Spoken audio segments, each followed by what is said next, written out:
काकुड़ा गांव के बीचों बीच एक पुरानी हवेली थी जिसके बारे में कई कहानियां प्रसिद्ध थीं। इस हवेली का एक मुख्य दरवाजा था जो गांव के लोगों के लिए था और एक छोटा दरवाजा था जिसे केवल काकुड़ा के लिए कहा जाता था। यह छोटा दरवाजा हमेशा बंद रहता था और गांव के लोग इसे खोलने का साहस कभी नहीं करते थे, क्योंकि यह माना जाता था कि जो भी इस दरवाजे को खोलेगा वह 13 दिन के भीतर काकुड़ा के श्राप से मर जाएगा। काकुड़ा के बारे में कहा जाता था कि वह एक प्राचीन आत्मा थी जिसने इस हवेली में कई वर्षों से अपना डेरा जमाया हुआ था। उसकी आत्मा हमेशा तड़पती रहती थी और जो भी उसे परेशान करने की कोशिश करता वह उसकी जान ले लेती थी। इस डर के कारण गांव के लोग उस हवेली के पास जाने से भी कतराते थे। गांव में एक युवक था जिसका नाम अर्जुन था। अर्जुन साहसी था और उसने कभी भूत प्रेत की कहानियों पर विश्वास नहीं किया था। वह हमेशा सोचता था कि ये सब सिर्फ मनगढ़ंत बातें हैं और इनका वास्तविकता से कोई लेना देना नहीं है। एक दिन अर्जुन ने अपने दोस्तों के साथ उस हवेली में जाने का निर्णय लिया। उसने सोचा कि वह साबित करेगा कि ये सब बातें गलत हैं और दरवाजा खोलने से कुछ नहीं होगा। उस रात अर्जुन और उसके दोस्त हवेली के पास पहुंचे। हवेली के चारों ओर घना जंगल था और चारों ओर सन्नाटा था। अर्जुन के दोस्तों ने उसे दरवाजा खोलने से मना किया, लेकिन अर्जुन ने उनकी बातों को अनसुना करते हुए मुख्य दरवाजे को खोल दिया और हवेली के अंदर चला गया। अंदर का दृश्य बेहद डरावना था। धूल से ढंके हुए फर्नीचर, टूटी फूटी खिड़कियां और जाले लगे हुए थे। अर्जुन ने इधर उधर देखा और फिर उस छोटे दरवाजे की ओर बढ़ा जिसे काकुड़ा के लिए कहा जाता था। अर्जुन ने छोटे दरवाजे को खोला और एक अजीब सी ठंडी हवा उसके चेहरे पर पड़ी।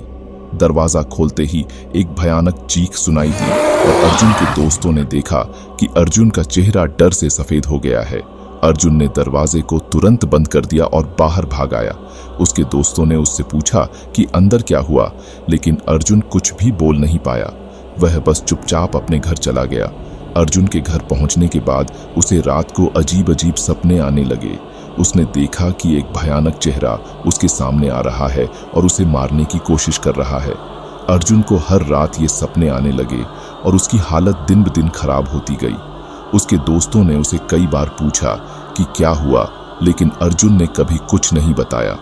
एक दिन अर्जुन की तबीयत बहुत खराब हो गई और उसे अस्पताल ले जाया गया। डॉक्टरों ने उसकी जांच की, लेकिन वे उसकी बीमारी का कारण नहीं समझ पाए। अर्जुन को हॉस्पिटल में रखा गया, लेकिन उसकी हालत में कोई सुधार नहीं हुआ। उसने अपने दोस्तों को बुलाया और उन्हें बताया कि उसने काकुड़ा के छोटे दरवाजे को खोल दिया था और तभी से उसकी हालत खराब हो गई है। अर्जुन के दोस्तों ने गांव के पुजारी को बुलाया और सारी बात बताई। पुजारी ने कहा कि अर्जुन ने बहुत बड़ी गलती की है और अब उसे काकुड़ा के श्राप से बचाना बहुत मुश्किल है।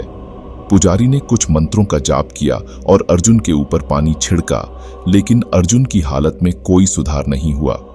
पुजारी ने कहा कि काकुड़ा को शांत करने के लिए विशेष पूजा करनी होगी और इसके लिए गांव के सभी लोगों का सहयोग जरूरी है।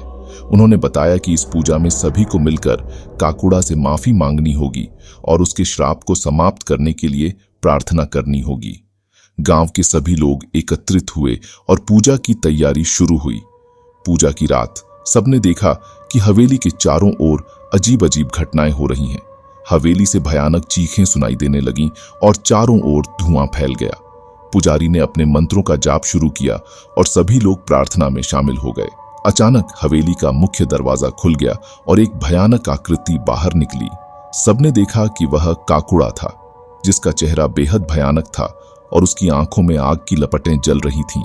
पुजारी ने काकुड़ा से माफी मांगते हुए कहा कि अर्जुन ने अनजाने में गलती की है और वह उसे माफ कर दे। काकुड़ा ने जोरदार हंसी के साथ कहा कि अब बहुत देर हो चुकी है और अर्जुन को उसकी गलती की सजा भुगतनी ही होगी। पुजारी ने अपनी प्रार्थना जारी रखी और गांव के लोग भी प्रार्थना में शामिल हो गए। कुछ समय बाद काकुड़ा की आंखों में नरमी आई और उसने कहा कि वह अर्जुन को एक मौका देगा, लेकिन इसके लिए अर्जुन को खुद माफी मांगनी होगी और वचन देना होगा कि वह फिर कभी ऐसा नहीं करेगा। अर्जुन, जो अब तक बेहोश पड़ा था, अचानक से होश में आ गया और उसने काकुड़ा से माफी मांगी। उसने कहा कि वह अपनी गलती पर बेहद पछता रहा है और वादा किया कि वह फिर कभी ऐसा नहीं करेगा। काकुड़ा ने अर्जुन की बातों को सुना और फिर धीरे धीरे गायब हो गया। हवेली के चारों ओर की भयानक घटनाएं भी शांत हो गईं और सबने राहत की सांस ली। अर्जुन की हालत में धीरे धीरे सुधार हुआ और वह ठीक हो गया। उस दिन के बाद से गांव के लोग काकुड़ा के छोटे दरवाजे की ओर जाने की हिम्मत नहीं करते थे। उन्होंने अर्जुन की कहानी से सबक लिया और काकुड़ा के श्राप से बचने के लिए हमेशा सतर्क रहते थे। अर्जुन भी अब अपने साहस का दिखावा नहीं करता था और उसने अपनी जिंदगी में एक नया मोड़ लिया। काकुड़ा का श्राप अब भी उस छोटे दरवाजे में छिपा हुआ था और गांव के लोग इसे हमेशा के लिए बंद रखने का निर्णय ले चुके थे। काकुड़ा की कहानी गांव में एक शिक्षा के रूप में प्रचलित हो गई और हर कोई इस भयानक घटना को याद रखता था। गांव की हवेली अब भी उसी तरह खड़ी थी, लेकिन अब वहां कोई भी जाने की हिम्मत नहीं करता था। काकुड़ा का श्राप अब एक डरावनी कहानी बन चुका था, जो हर किसी को यह सिखाता था कि अज्ञात और अदृश्य शक्तियों का सम्मान करना चाहिए और उन्हें अनावश्यक रूप से चुनौती नहीं देनी चाहिए।